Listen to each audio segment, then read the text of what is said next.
What's up, guys, and I hope that you're well, and welcome back to another breakdown. So this is a breakdown of Euro USD. So this is the trade that I took this morning. This trade was fairly straightforward. However, the lead up to the entry was a little bit frustrating. As I mentioned in the last video, this is basically how price action has been. Um, and I know a lot of you have been struggling. I mean, it's been so hard to read price as well, even for me. But obviously, it is what it is. We need to deal with these periods and just maintain our rules. This is where a lot of us can easily stray from our rules because we feel that the strategy is not working. But as mentioned, the strategy has been back tested massively before that it was developed, and it's gone through the phases of news. It's gone through crashes.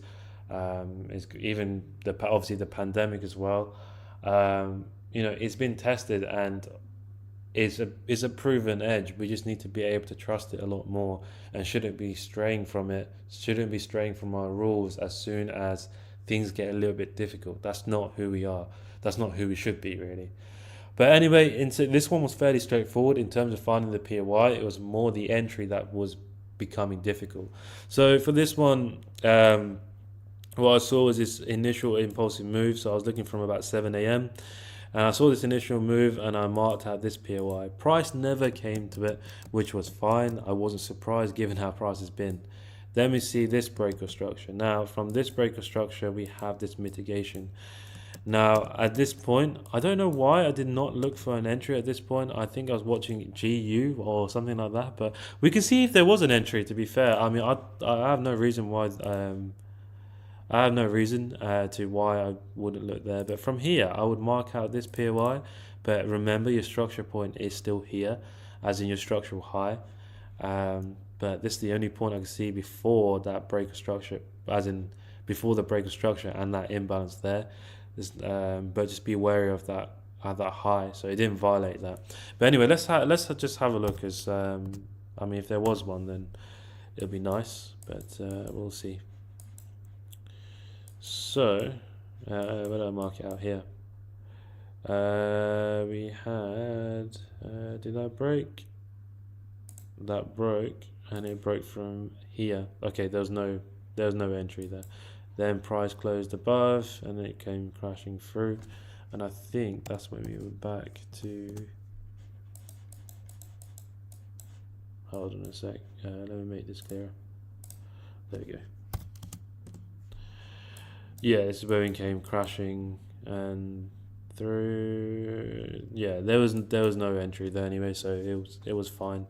Yeah, I don't remember. I don't know if I did look at it or not. I don't remember looking at it because all I remember was this when we had the next break. So this one here. So as soon as we had this break, I knew that this POI was perfect. As in, we had mitigation. We even had a liquidity grab, and this gave us obviously the perfect POI. Now, let me get rid of this. And these are the ones I believe that James prefers himself. He obviously prefers to wait for order flow. So this one was perfect for him. But yeah, I don't know if he had a late morning this morning or something, whatever. Anyway, once price tapped in, this is when I went to the 5 second. And this is when it became a little bit frustrating. As you can see, the amount of POIs I drew out. So let's go from the first tap. So we have this high, this low. We have this breaker structure here. Where did it come from? I marked out this high, but then when price came into it here, I went to the 1 second, and then the 1 second low was that 5 second low, so it was never going to work because that would have violated our range and violated the two rules. But then what happened is we broke the structure because we have this perfect and beautiful mitigation. We have the next POI, so this one would have been perfect. But when price came and tapped in, hold on a sec, because it does tap in. I think it was this one that tapped in. Yeah, so when price came and tapped in, we'll go to the 1 second. And as you can see from here, we had the 1 second high, low, make a new high, low, and then now a new high. And then it eventually goes on to completely violate. So I went back to the 5 second time frame, and this is when we obviously reset. So we keep following, and what we can see is a 5-second high, 5-second low. Okay, we have this breaker structure. Now for me, this breaker structure from here, right? So we had one break, create this low, new high, and then another break. So we had a POI up here, POI up here. I marked the wick trick as the POI for this one. And if I let price play on, I think it gets there. Yeah, it does. If I go to the 1 second from here, if I play this on, what we have is a 1 second high, 1 second low. So it was perfect if it played out. We didn't break it yet. We break it here. So we end up breaking the structure. But then what happened is we ended up breaking that 5-second low. Not that.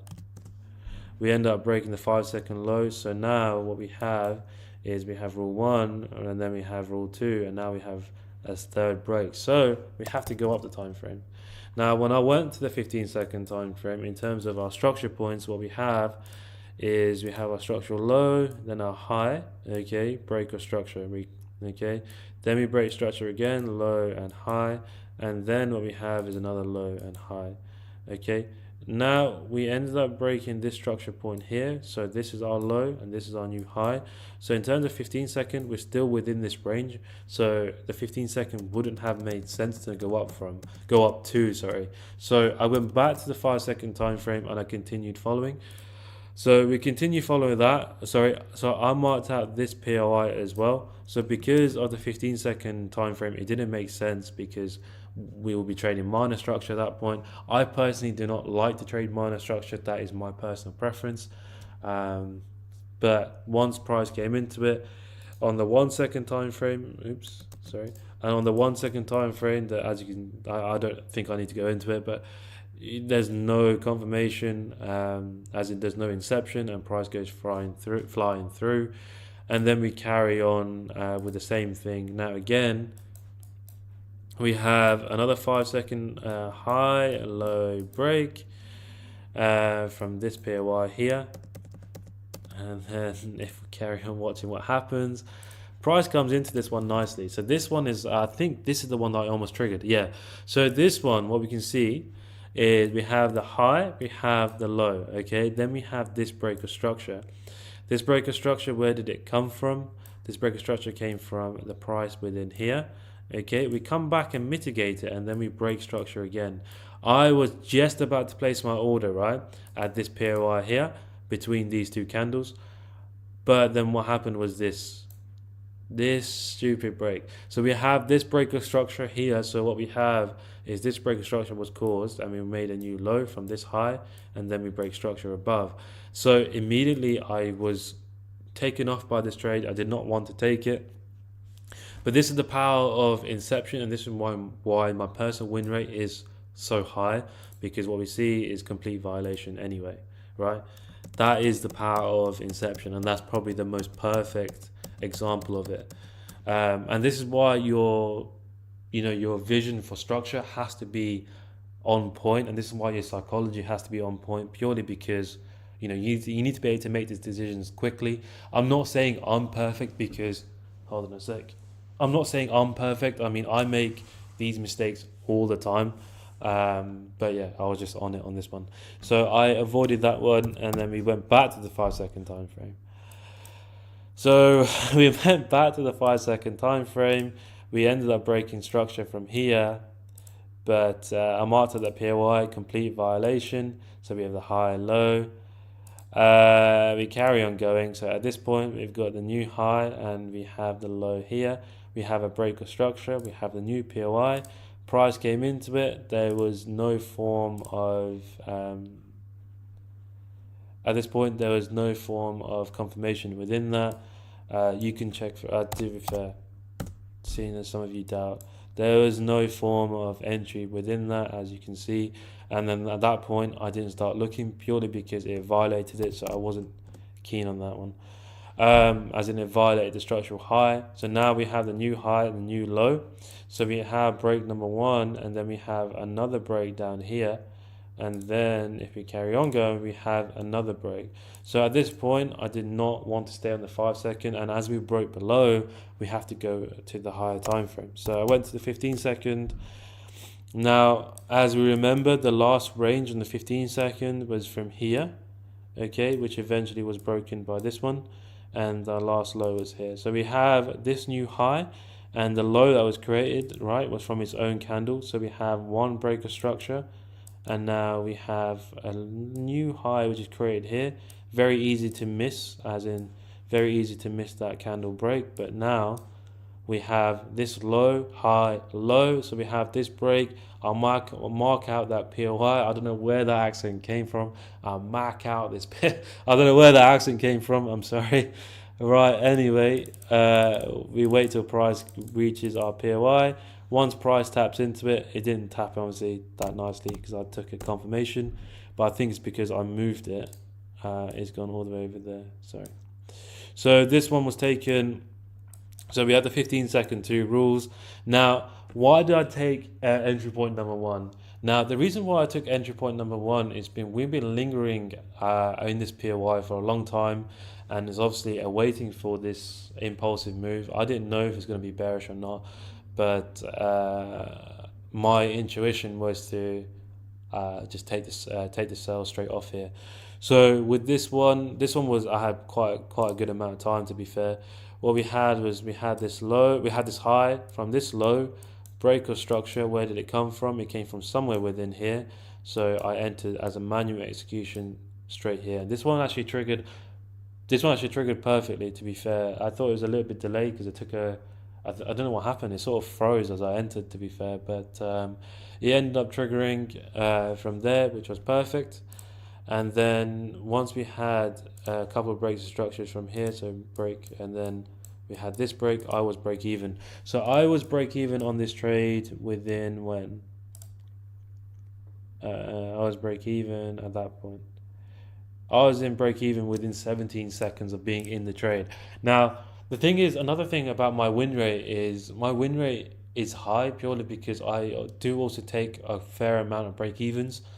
As you can see from scrolling up. Now, I would rather take a break even, and obviously when I do move to break even, as you can see from my screenshots, my stop loss is a little bit lower. It does cover the charges that I incur. Sometimes it doesn't fully cover it. Sometimes I move it a little bit too short. But to be honest, it's nothing major. Well, I'm not too concerned by it, to be honest. But yeah, that's how I cover that. So that was moved to break even, and then obviously my standard technique would be waiting for that 10 pip move to be hit, which eventually got hit somewhere. Where did it? He needed to pull back a little bit before he went. 10 pips. Oh no, it was fine. So it hit a 1 to 10 in. Hold on, let me go to 5 seconds. Let me see how long it took. That's not what I want. Hold on, why was a wine emoji there? I didn't even drink wine. Why was that my recent? I didn't use wine. Oh wait, it didn't hit 1 to 10 yet. No, it didn't touch 1 to 10. I thought so. I knew it went flying up. So it hit a 1 to 10 in. Hit a 1 to 10 in 14 minutes, which was perfect. No, sorry, a 1 to 20, hit 10 pips. And then that's when I took my partial of 10R. And then my next maneuver was basically I was trying to work out where price should go. The only reference point I had was this hourly low, which was perfect, to be fair. That's the only liquidity target that I can see. So I went back to the 1 minute, not 1 month. I'm doing that a lot recently. What happened was I took further partials at 50R, which was at 25 pips, which was somewhere here. This is another thing that I do. I don't know why I do it, to be honest, but yeah. So I took my further partials at 50R, which was hit then.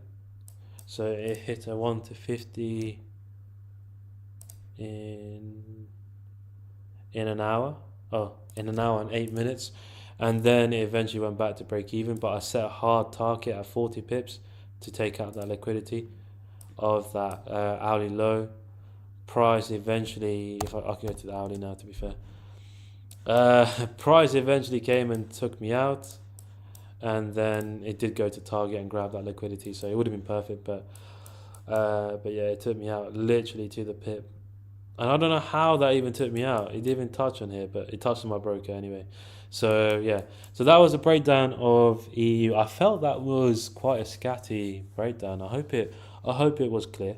You can let me know if it was a bad breakdown. But anyway, that was my thought process. And again, as I mentioned in the last video, and again, something that I need to talk about is if we talk about the entry criteria, how this was taken, sorry. So this was taken, that's what we need. So this was taken via mitigation and then an impulse. So that, and then, so that's our higher time frame. And then what we had, this was taken off the two rules. So on the 15-second on this one, with no mitigation, right? So we mark out our POIs from here. That's 1 and that's 2.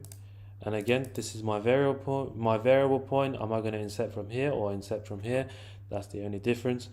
But in this case, what happened was we incepted as rule 1 from here. So that's where the trade was taken, and it was taken from there. So what we have here is our higher time frame. Again, I've never used the wine, so I don't know. I'll have to blame my fiance for that one. Not that she uses this laptop. I have no idea. Anyway, there's nothing wrong with that. Right, so we have confirmation, and I didn't realize my fiance was there and she's looking at me. So there we go. And this was the inception. So again, as you can see, the model is exactly the same. This is how I keep the same standard. This is how I keep the consistency, and this is what you guys should be creating for yourself. You guys should find a model which suits you and suits your style, suits your aggressiveness, suits your approach, suits whether you're scalping or whether you're doing a high time frame. Because to be fair, even my high time frame plays, my entry model is exactly the same. I was going to say pretty much, but it is exactly the same. So it makes no difference. The only difference is it's in a higher time frame POI, and it's going to be managed a little bit differently. That's the only difference. Apart from that, it's exactly the same. But I hope you guys have enjoyed this video. I hope I haven't wasted your time watching this video. But as mentioned, you guys should be developing a model. Trust the process, trust the rules, and consistency will come. But I hope you guys have enjoyed, and take care and trade safe.